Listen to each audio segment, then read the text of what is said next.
Happy New Year to Good morning and Happy New Year to everyone, and welcome to the Finance Committee, January 10th, 2024. As a reminder, the Finance Committee of the State Bar, this meeting is being recorded, and I would request that we call the roll to establish the quorum, please. Buenaventura, Present. Good, not present. Huser, Present.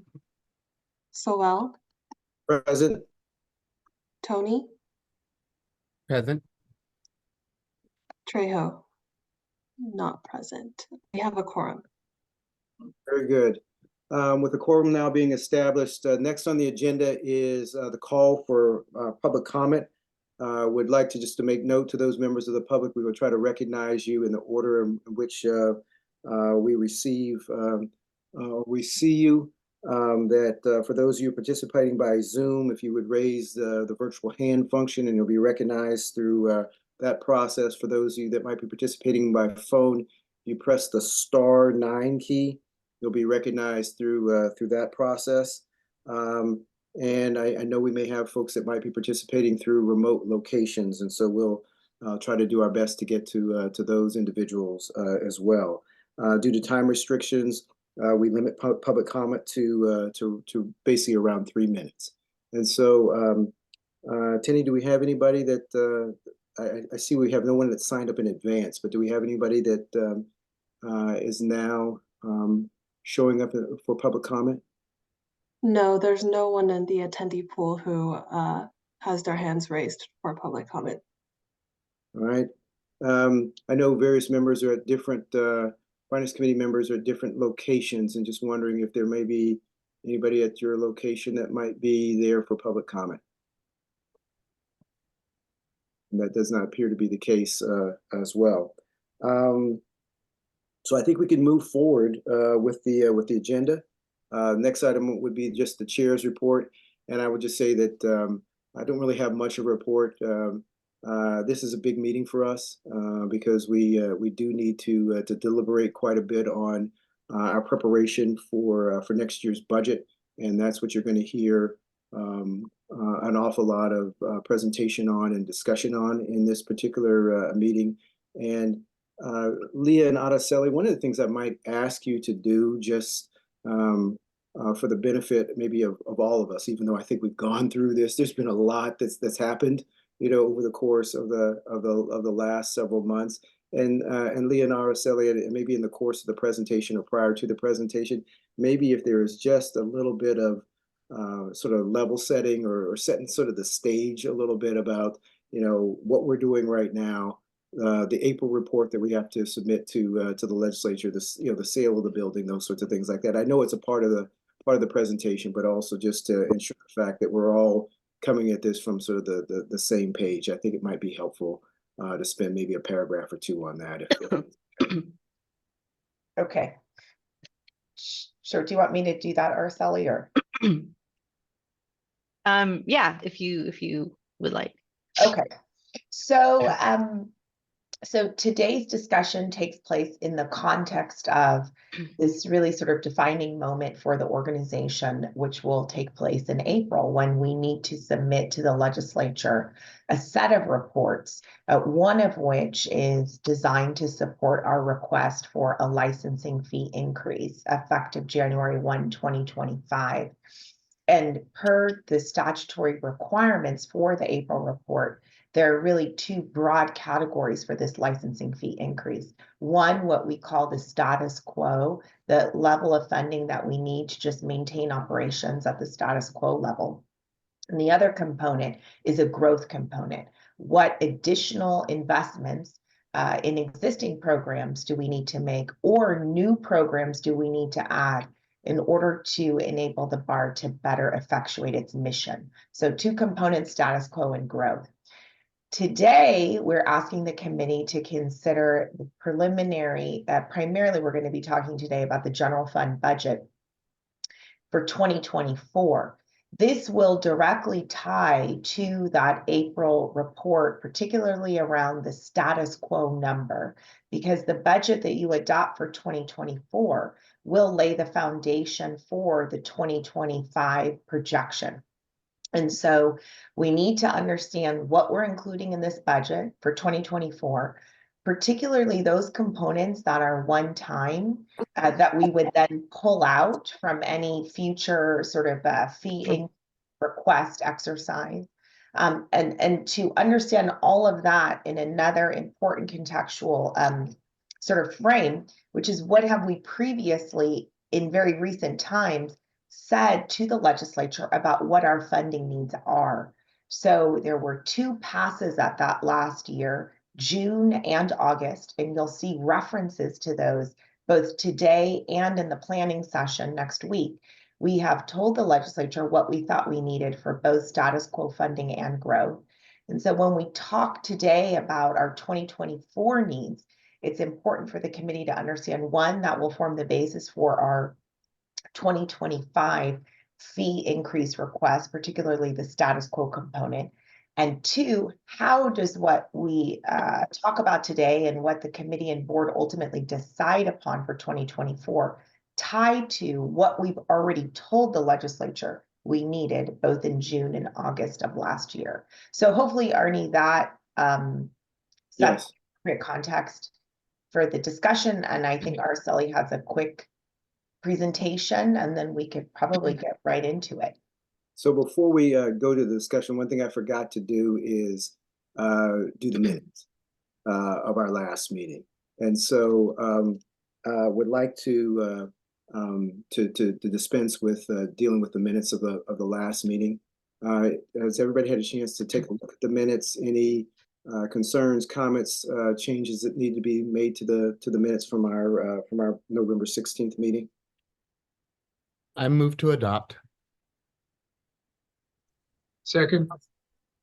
So moved by Mr. Tony, second by Mr. Buenaventura. Tina, will you please call the roll on the minutes? Buenaventura, Aye. Good, absent. Huser, Aye. Tony, Aye. Trejo, absent. Soel. Aye. 4 ayes, 0 nays. The minutes are adopted. Okay, I saw that Trustee Good was looked like she was trying to join, and hopefully she will be able to do so. But I think we should clearly move forward. And Araceli, I think everything is teed up and ready for you to roll, huh? Great. Yes. Good morning and Happy New Year to everyone. I'm going to be presenting a few slides. I'm going to share my screen. And please let me know once you see my slides.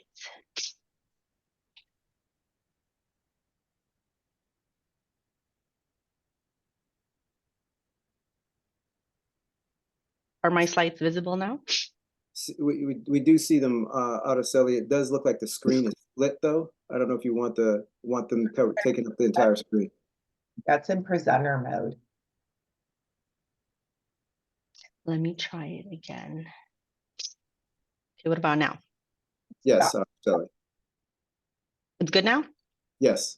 Okay, great. So today I'll be discussing our preliminary 2024 budget for the general fund and the admissions fund. Here we go. So I want to start off with a little bit of background. Leah mentioned a lot of this already, but I wanted to cover certain events that happened last year that kind of impacted our position, our financial position. So as I've said in previous finance committee meetings, as well as board meetings, the general fund has had decreasing general fund reserve balances for the past several years. And similarly, the admissions fund has had a significant structural deficit. So because of the challenges for these two funds, this presentation and this agenda item is exclusively focusing on these two funds in terms of presenting their budgets. In August 2023, this past year, we did submit that request to the legislature for a fee increase of $82 that would have been effective this year in 2024, that was meant to help us address some of the general fund reserves. But as we all know, the legislature did not approve that fee increase. Simultaneously, we were working on selling our San Francisco building, which it did finally sell this past November. And we did receive approximately $29 million of net proceeds from that sale.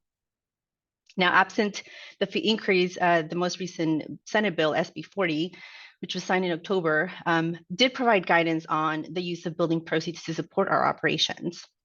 The bill did authorize us to use those proceeds for paying costs related to the sale for the new space that we will be downsizing into. It also provided that we can use for employee salaries and operational cost of the discipline system, as well as to pay for administration with the bar exam if needed. The board also took several actions in 2023 to help with our general fund deficit reserve balance, close that gap. And the board did adopt certain admissions and general fund service fee increases that we've now implemented and are reflected in this 2024 budget. We did discuss other cost mitigation and revenue enhancing strategies, and I've just highlighted the 3 options that we can discuss at this meeting today. Obviously, the first one, and I've mentioned this before, the first one is this OPEB, which is our other post-employment benefit plan. It's a payment deferral of the contribution we do annually. Obviously, we can do it also, we can consider a debt service payment deferral, and at this point, the only debt service outstanding we have is for our LA building, as well as an optional reimbursement from the retiree plan. So first, I'll start off with the general fund preliminary budget overview, and I'll start with revenue and expenses. And I just want to hopefully shed some light. My numbers here are comparing to that August 2023 projection that we provided to the legislature. So I'm calling that the August 2023 projection, and my current budget numbers are comparing to the revenues and expenses we provided the legislature in that report. So first, in terms of revenue, our preliminary general fund budget is at $97 million, which is about just over a $3 million increase from that August projection. And there's really 2 main factors that are driving that revenue growth. One is about $1.8 million that was moved into the general fund from the legal specialization fund. Legal specialization renewal work was moved under the Office of Regulation, and the Office of Regulation is sitting in the general fund. So we moved that revenue into the general fund. And the second component is investment income. Earnings have exceeded expectations. A lot of our new investments that we are purchasing are earning higher interest rates. So we've been able to earn more investment income than we've expected. Now, moving on to the expenses, our preliminary general fund expenses are at about $119 million, which is an $8 million increase from the projection we gave to the legislature. And I'm going to break out expenses into two categories.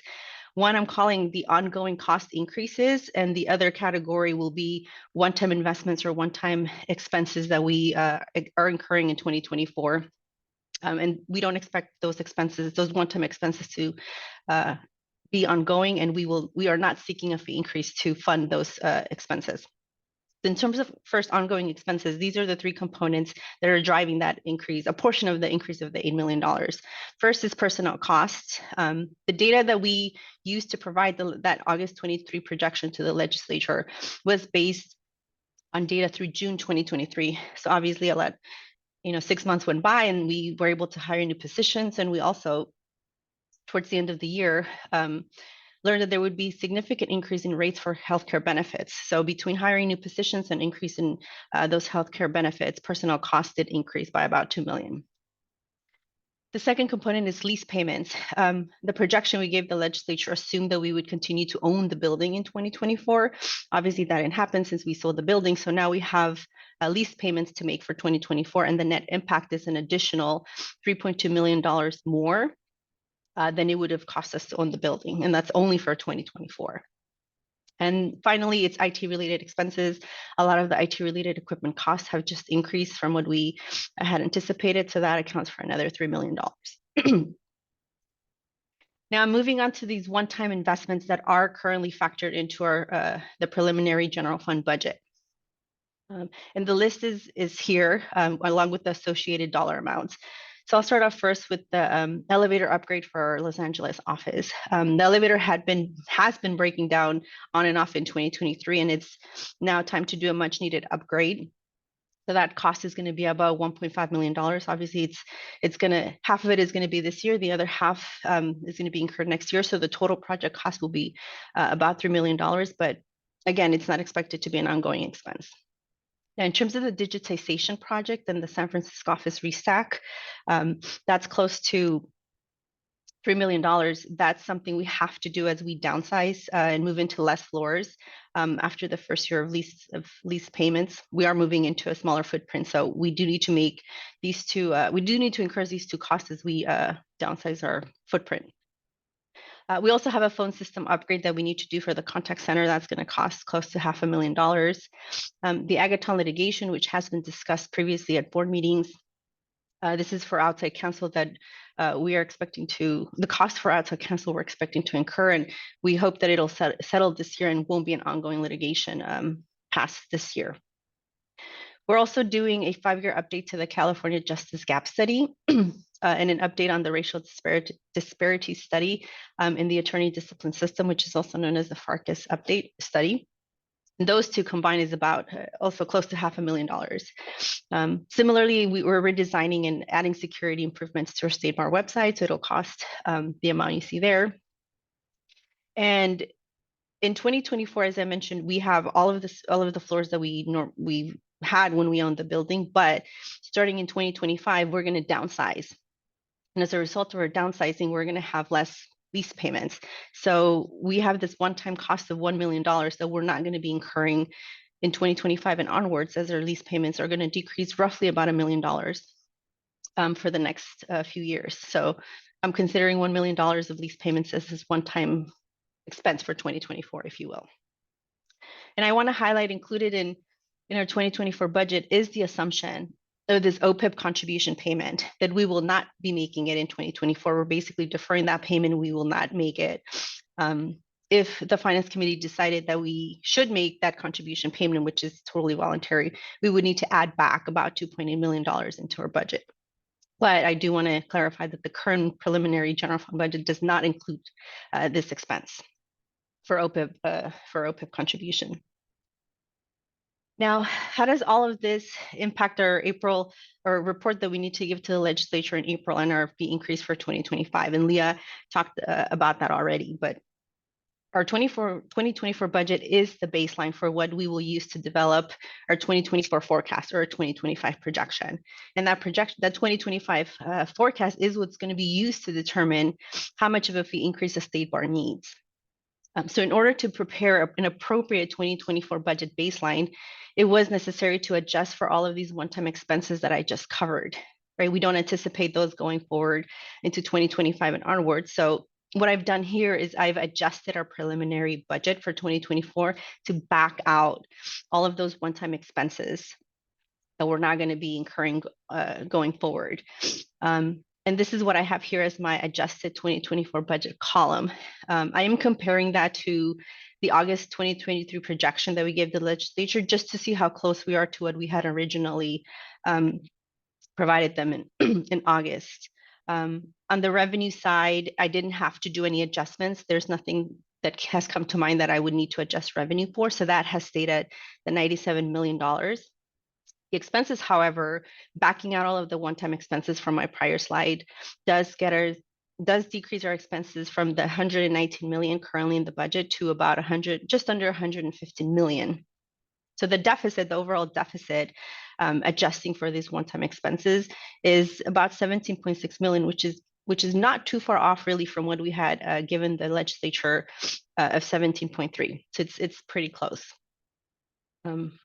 I do want to highlight that OPEB deferral is we're only deferring it for 2024, but we really should commence doing it again starting in 2025. So that $2.8 million, I'm adding back into these expenses as we do anticipate making that annual contribution going forward. Excuse me. So these are some policy considerations for discussion for us today at the Finance Committee. Is the use of reserves. I've already mentioned that there are parameters in the bill that authorizes us to use the building sale proceeds we can use for one-time expenses, ongoing expenses. There's other expense reduction or revenue increase measures that we can additionally take in addition to or instead of, that we would like your feedback on. Obviously, this OPEB contribution payment deferral that I'm mentioning, our current preliminary budget assumes that we will not be making that contribution in 2024. Should the Finance Committee decide otherwise, we would need to adjust the budget accordingly. We can also decide if we want to take reimbursement from the plan to get more cash inflows in 2024. And of course, we can consider a debt service payment deferral for our LA office or LA building, excuse me. So these are some considerations that we can discuss at the Finance Committee today. I apologize, my throat feels a little dry. So I want to end with the admissions budget, our preliminary admissions budget. We didn't give the legislature any projection on admission. So here I'm just comparing it to the prior year's adopted budget.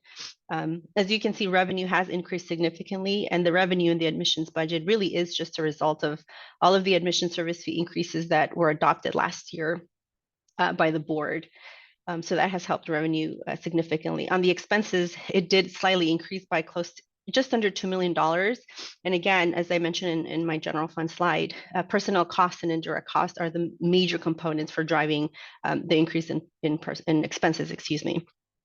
So all of the funds are impacted by our increase in expenses and those healthcare increased rates. However, we're projecting a 2024 a 1.8 million 2024 deficit for the admissions fund, but there will be sufficient funds to cover that more than sufficient funds really to cover that deficit for 2024. And just a few other items for admissions. There is, I think, 1 or 2 programs still remaining to have their fee increases, to have their service fees increase. So the board will be adopting that this year. And once the board adopts those fee increases in admissions, we will be implementing those increases to be for sure effective by 2025, if not later this year. And the admissions team is also continuing to explore more cost reduction measures for the bar exam that'll, again, help decrease any deficit spending in future years. So this is my presentation of the general fund and admissions budget. Happy to answer any questions, or if I need to go back, share any slides. Members of the committee, questions that obviously there's not an action item here, but there is this discussion will drive future actions. Questions from members of the committee? Araceli, Lee, I do have a couple of questions, and my first one is, did we take action on any of the other? Remember, we were authorized to do some fund transfers. I know you mentioned the legal specialization fund going into the general fund, but were any other of the fund transfers? I just can't remember. I guess it feels like, you know, eons ago. But any of the other fund transfers that we were authorized to do to help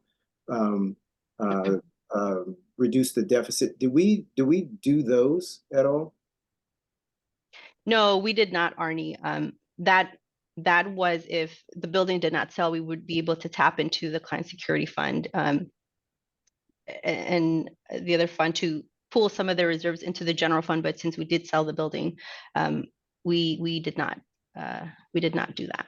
And Arnie, the statute didn't preclude us from doing it if we sold the building, but we believe that it would not be well received since we did sell the building, because that was sort of the give, so to speak, when we did not get the fee increase for 2024, and it was looking like we might not sell the building.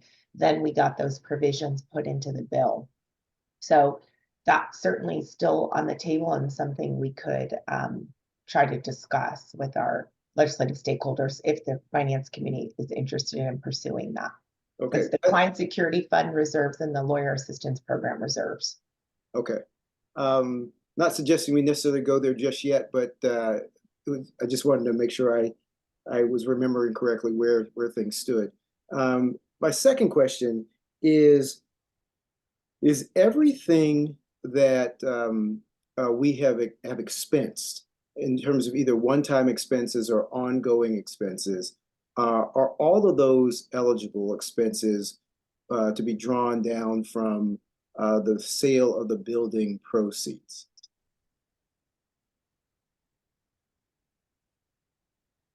I want to say most of them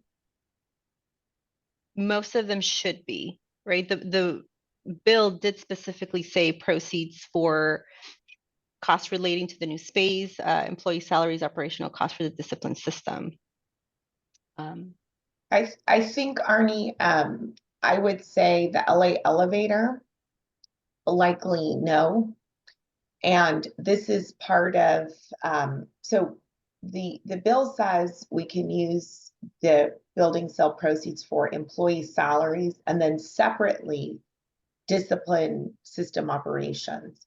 So right there, between employee salaries and discipline system operations, you're talking about in excess of $70 million. And we got a $29 million proceeds. So I think we can very easily say we are using whatever amount we're drawing down from the building sale for employee salaries or building sale proceeds. But this is why I think we need to have a conversation and be transparent about what we are doing. Because any of you have been to our LA office, you know that we have had an elevator that's not been working for going on 2 years. And we have to fix it.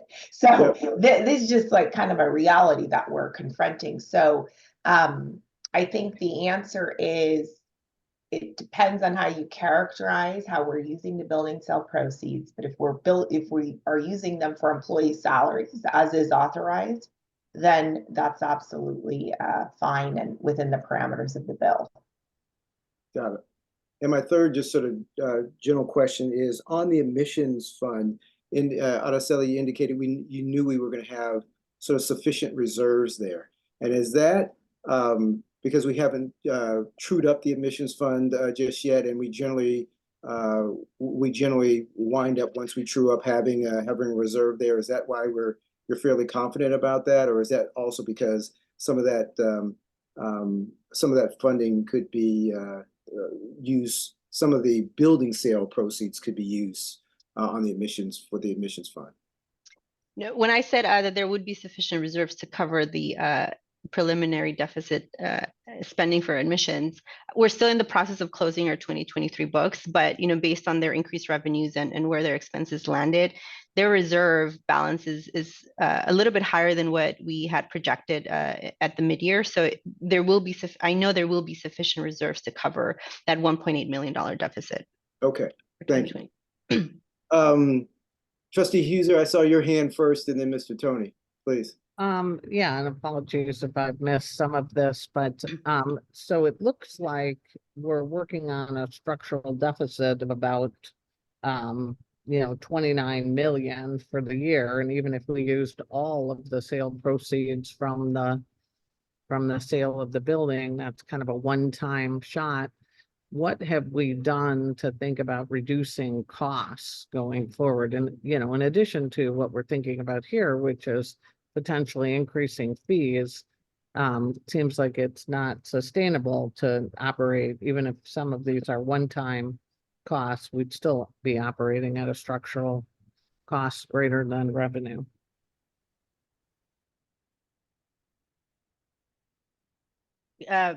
Leah, I could use your input on that.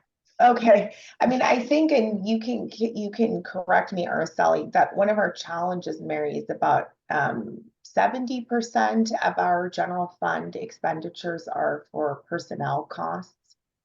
And some of the things we've done to reduce costs in the past have been to impose hiring freezes. And for example, in 2023, we adopted a budget with a mandatory 15% vacancy rate. So what that meant is we were having a hiring freeze and imposing it for very long periods of time. The challenge that we have is that substantially impacts our ability to carry out our mission. We see increasing backlogs in our discipline system, long wait times for people trying to contact the state bar and for us to respond to them. And that generates its whole other set of problems. So we have certainly looked to save money on the personnel side. In the past, we've done things like incentivize the golden handshake and having people sort of leave the organization. But I think the personnel related reductions are very challenging. So then you look to our operations, the bulk of our general fund operations costs that are, not personnel. You will find them in kind of two primary areas. One I call legal. This is our 2201 outside counsel conflict system for the conflicts process for the discipline system. All of our very extensive litigation costs, some of which you're familiar with. And then the big one is information technology. This is a very significant portion of our general fund budget. And we have not found, I do not believe that there are savings to be had there. We did have very recently an independent firm come in and take a look at our wired in IT costs of about $5 million a year. And they identified maybe 300,000 that we could do without or find some efficiencies in the short term. So this is my long way of saying the bulk of our general fund budget is used for salaries. I think it's unwise for us to achieve savings through personnel cost reduction. And when we look on the operations side, we just haven't found a lot of room to move. So there's not much on the general fund savings side. We've done more on revenue fee increases that we can control beyond the licensing fee. That is an area that the board has been very active in the last year. So just one follow-up question is, what have been our percentage fee increases over, say, the last, couple of years? We've only gotten one fee increase in the last 25 years. Okay, what was that percentage? I want to say that it was about a 20% increase, but I think we need to look that up. I don't know if Justin is listening. He is. So I yeah. asked them because I am not sure what that percentage increase is, Mary, but Yes, because there were one-time components to it. So Justin, if you can calculate the percentage that was ongoing. And Lee, would you what also year just was say that? what year that was? It was effective 2020. Okay. And before that, yeah, I believe it had been 1997, 98.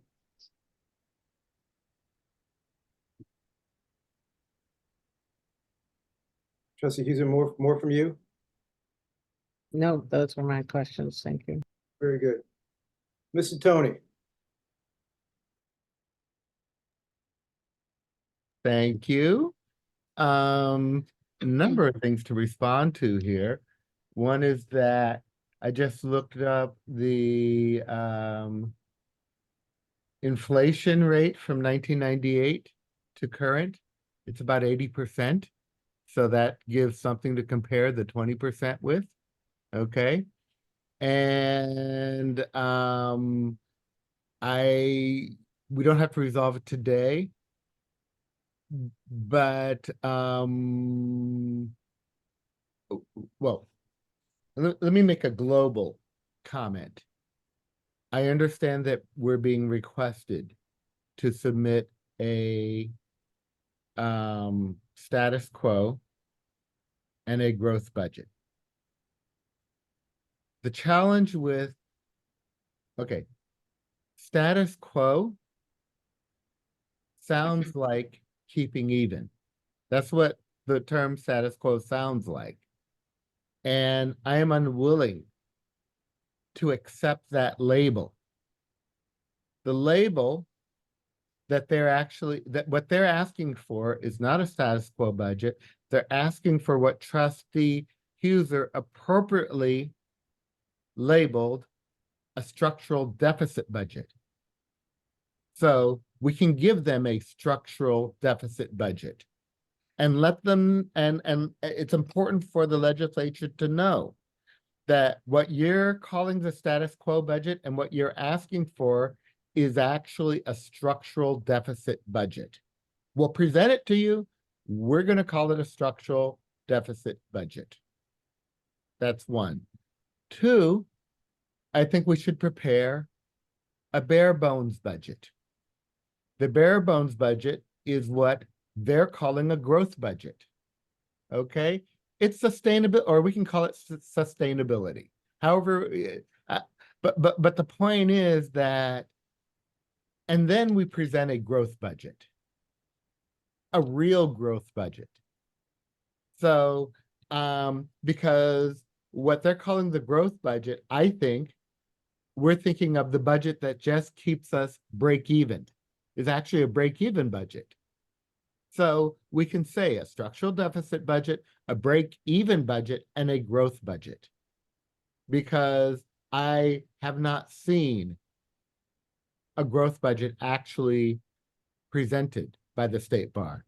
And if they want a growth budget, we should present it, but also present the structural deficit and the break-even budget. Okay, this is about anchor bias. All right, it's about clarity in messaging and communications. So that's my global kind of comment to this. I'd like to ask a few questions specifically about the budget.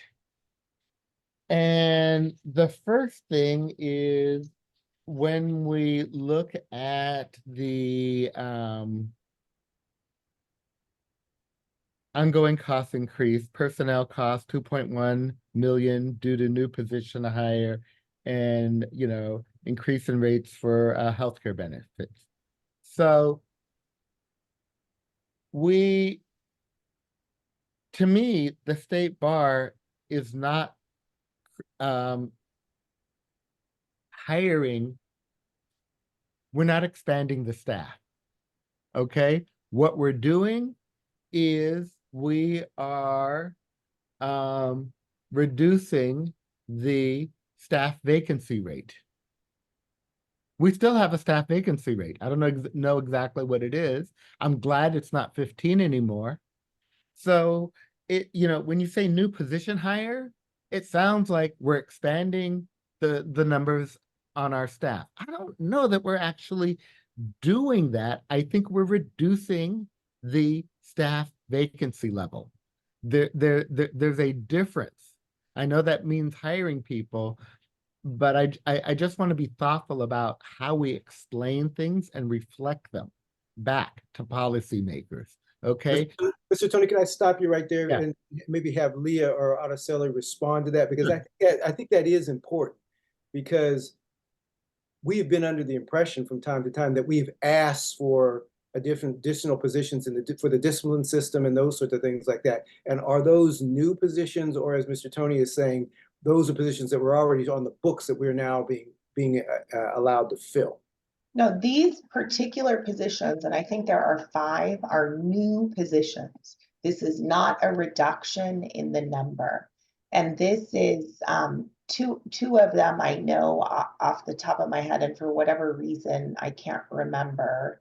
I think a couple of them are in the Office of General Counsel, and then 2 are related to our website, which is really end of life, and we have to replace our website. And so we just don't have the appropriate ongoing staffing to support our State Bar website.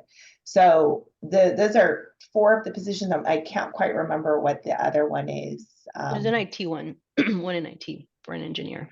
And that IT position is replacing, that one we could characterize differently, because it's replacing a long-term temp or contract position, which is actually more expensive than doing the conversion to hire.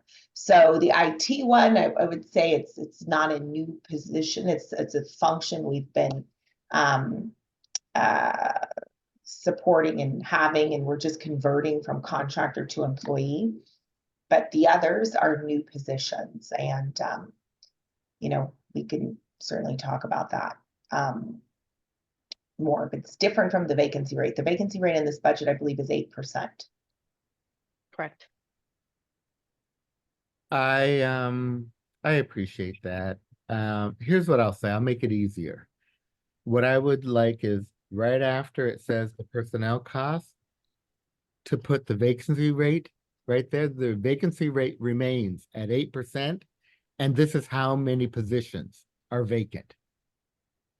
it's a missing piece, at least for context.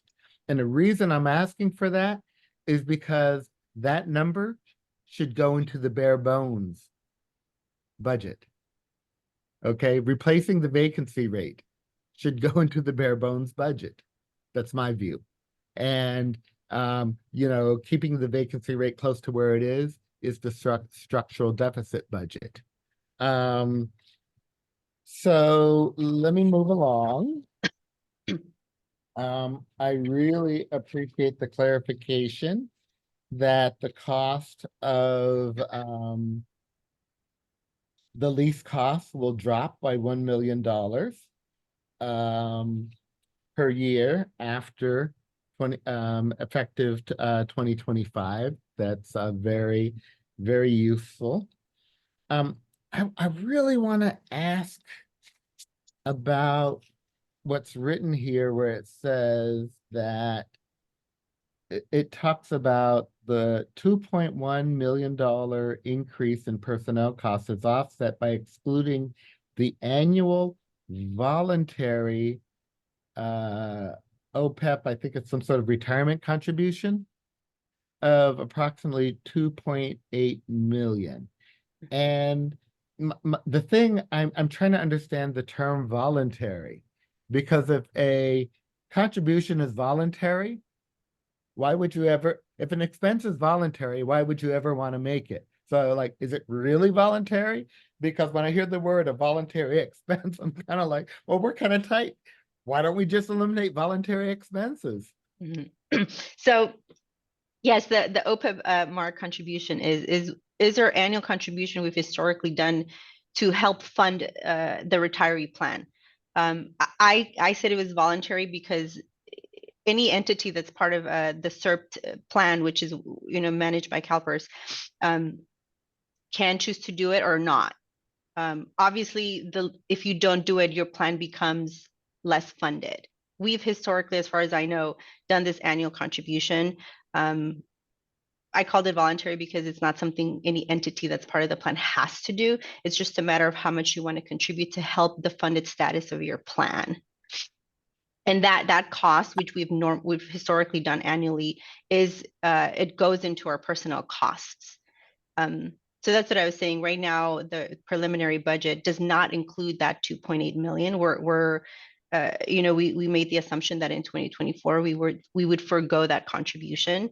If the finance committee feels otherwise, then we would need to add that $2.8 million back into personnel costs.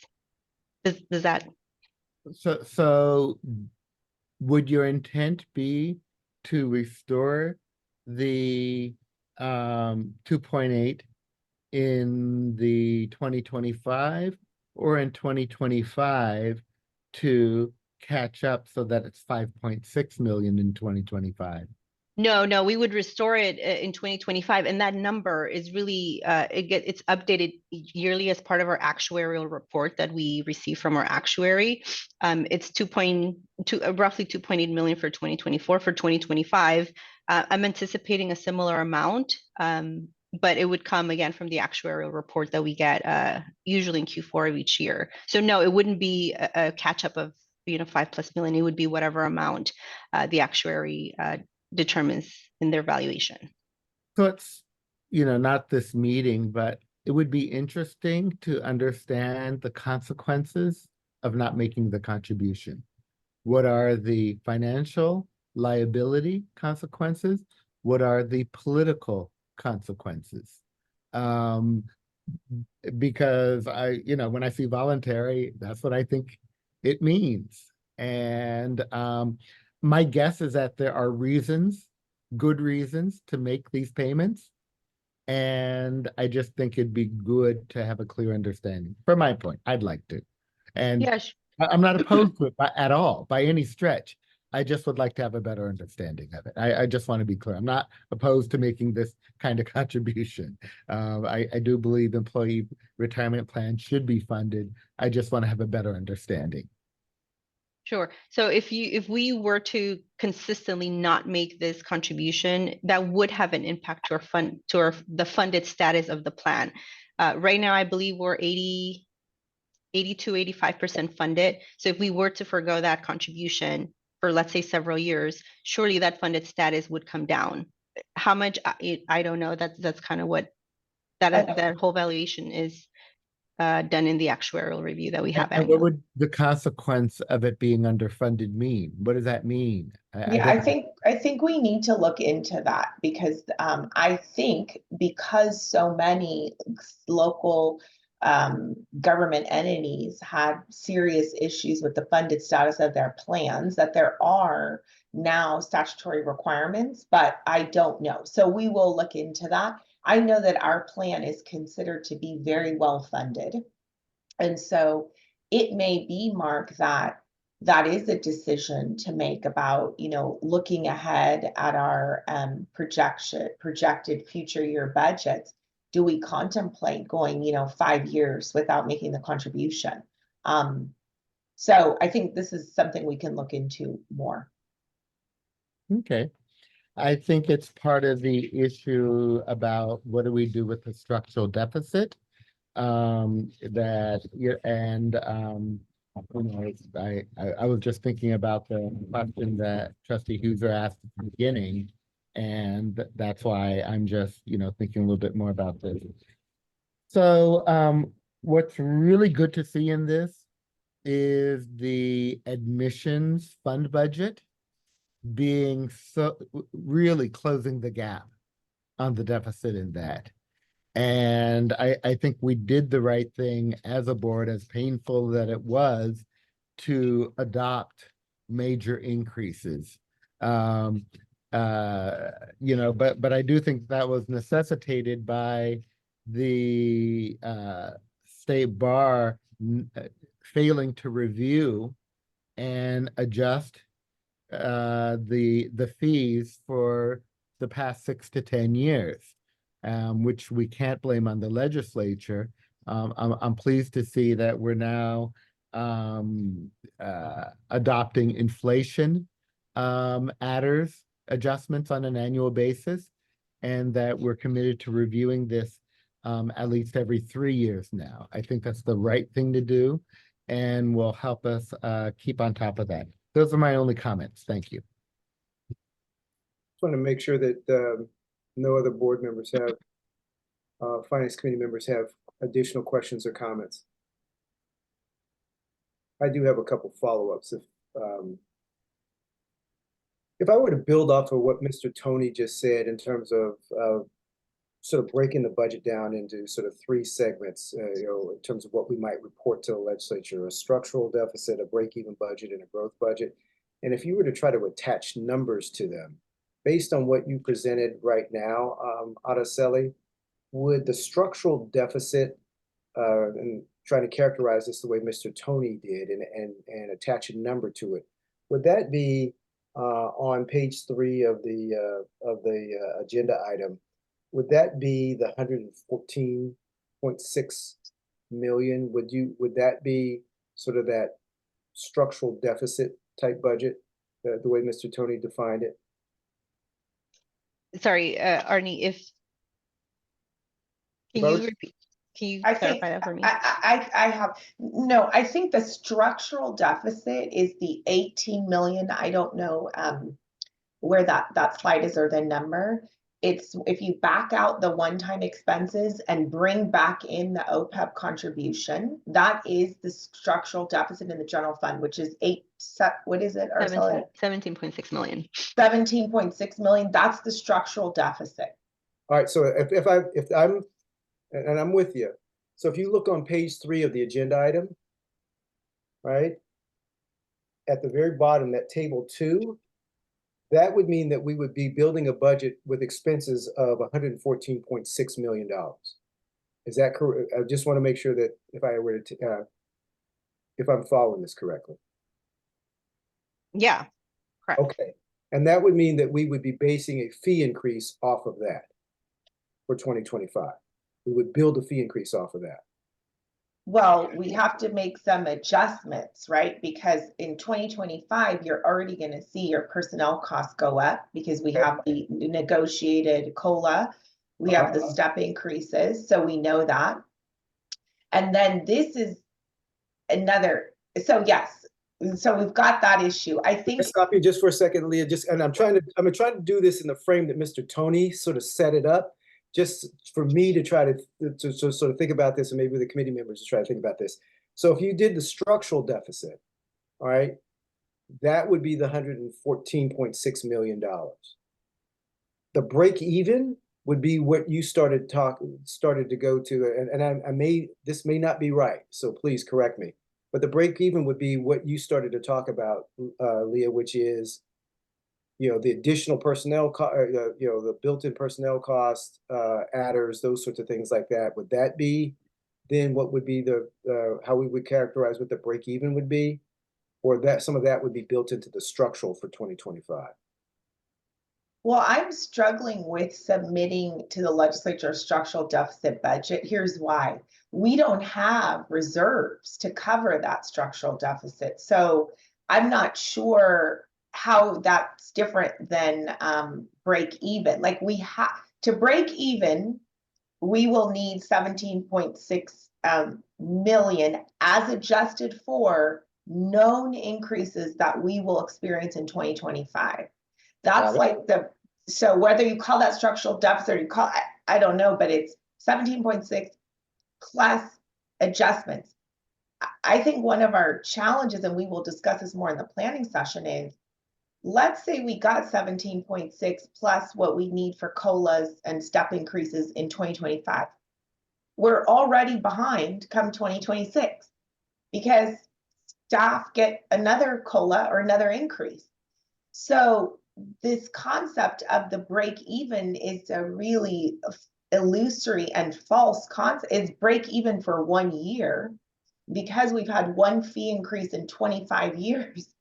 That is not a smart strategy for our organization because you will be behind as soon as you've broken even.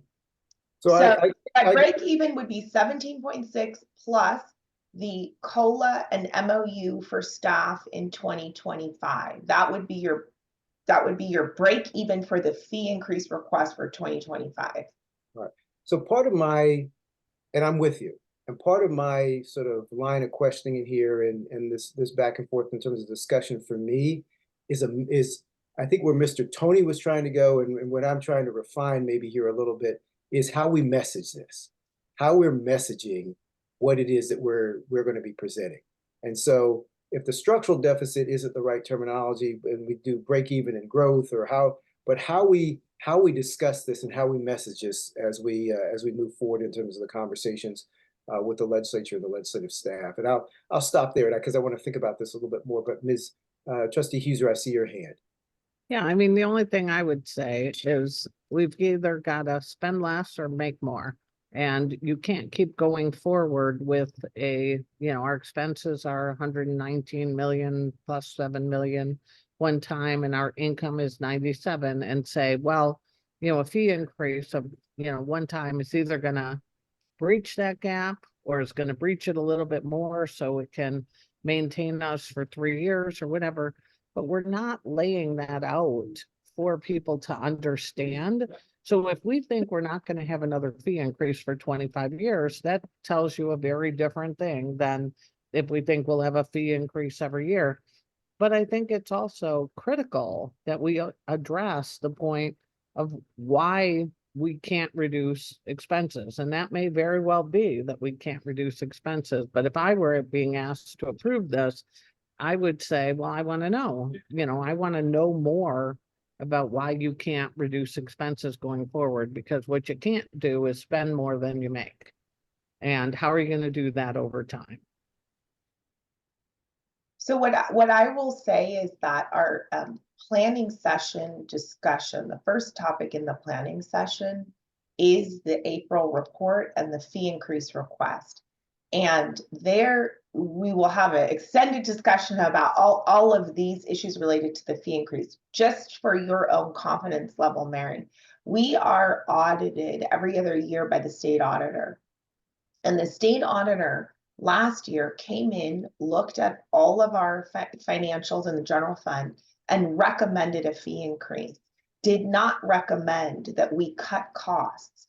So I do think, yes, it is a legitimate question. it's one that has been asked of us. But to that end, the legislature has asked the auditor to look at our financials and how we're spending money. And what they've said is basically the state bar is responsibly managing its finances and it needs a fee increase. So that's just a little bit of context you should have. Then in terms of messaging, you know, to the point of messaging, that's the first line. You know, that's kind of where you start. Mr. Tony, I see your hand.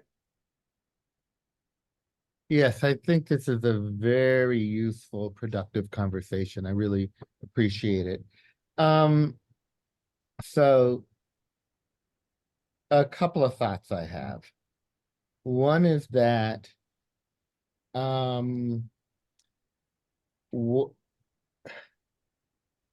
you know, budgets are, you know, it's hard with budgets, you know. Here, I'm gonna make a couple of thoughts. One is that when the legislature asks for a status quo budget, what they mean is give us a budget that would reflect no fee increase. I think that's clear. That's what they mean. Give us a budget that that's status quo, no fee increase, status quo. Okay, that's what they mean. And part of what I'm saying is you're calling no fee increase status quo. That's what you're calling that budget. We are calling that budget structural deficit budget. So it doesn't change the numbers or change what we present to them, but we challenge the label of status quo. Because I believe that you have to contest labels. Labels count. They're meaningful. And so I believe status quo means they want us to present a budget with $97 million of income, because I believe $97 million is based on the current fee, licensing fee, without an increase. So, and with the expenses, the 114, I think it's important to add back in the contribution, the retirement contribution.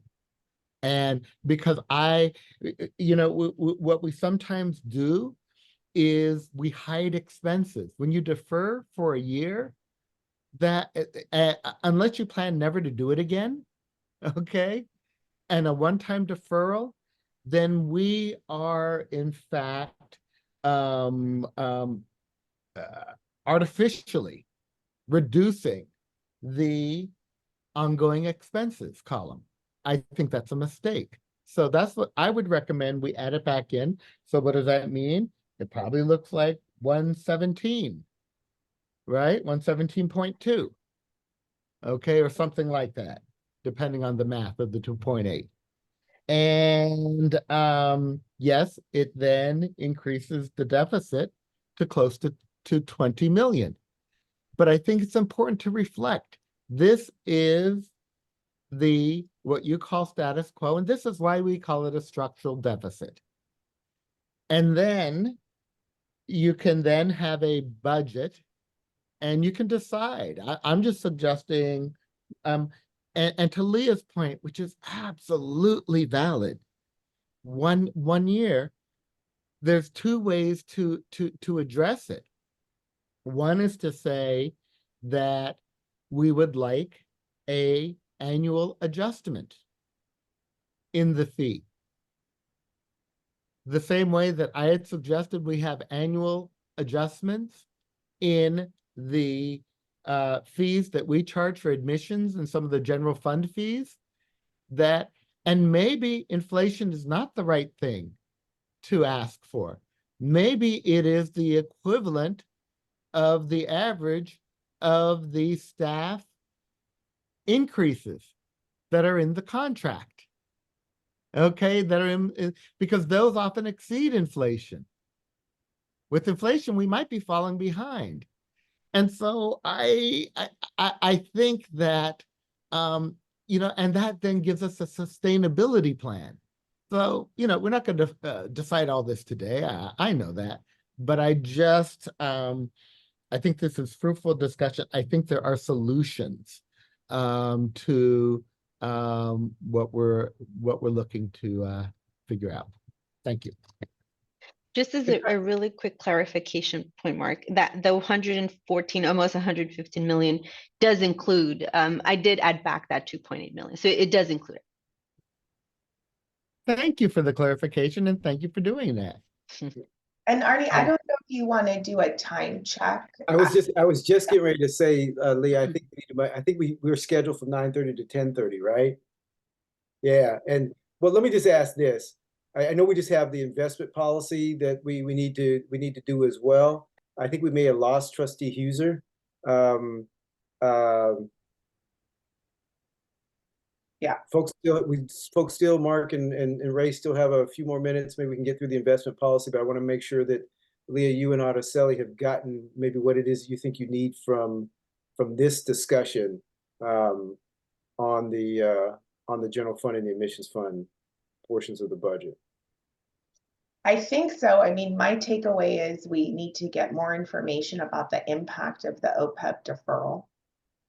We need to recharacterize at least some of the new positions and put that in the context of our overall vacancy rate. And then the bulk of this discussion, I think we're going to take up at the planning session in terms of how we structure and characterize our fee increase request. So I'm thinking we are able to move ahead and sort of finalize the 2024 budget. I'm not sure we have big changes to make based on this conversation, but more information to gather that we will then use to inform the fee increase request. Right, and I think the bulk of the rest of the discussion, I think, is, as you mentioned, are in some of these planning meetings that are going to take place relative to the report.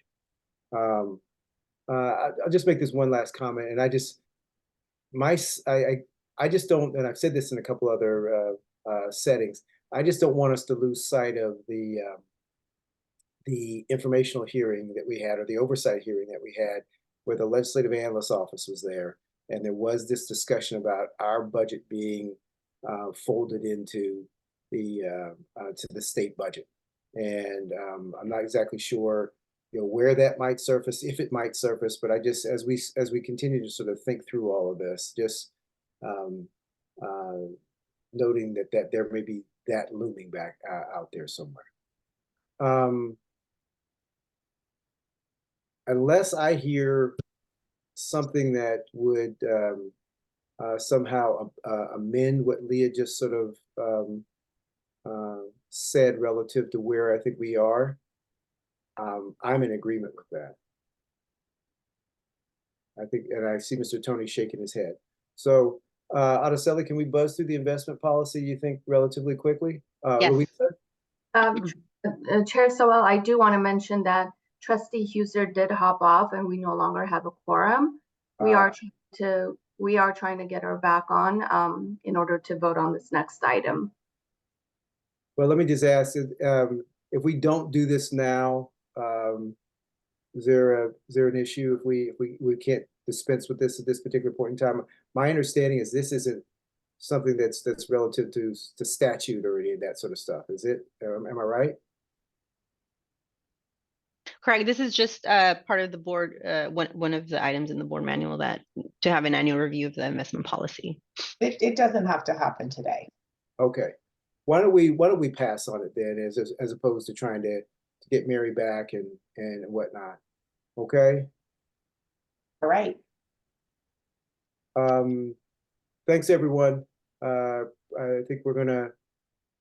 I don't have to have a motion to adjourn, right? I think we're good. Enjoy the rest of your day, everybody. All right. Have a good day. Thank you. Bye. Bye.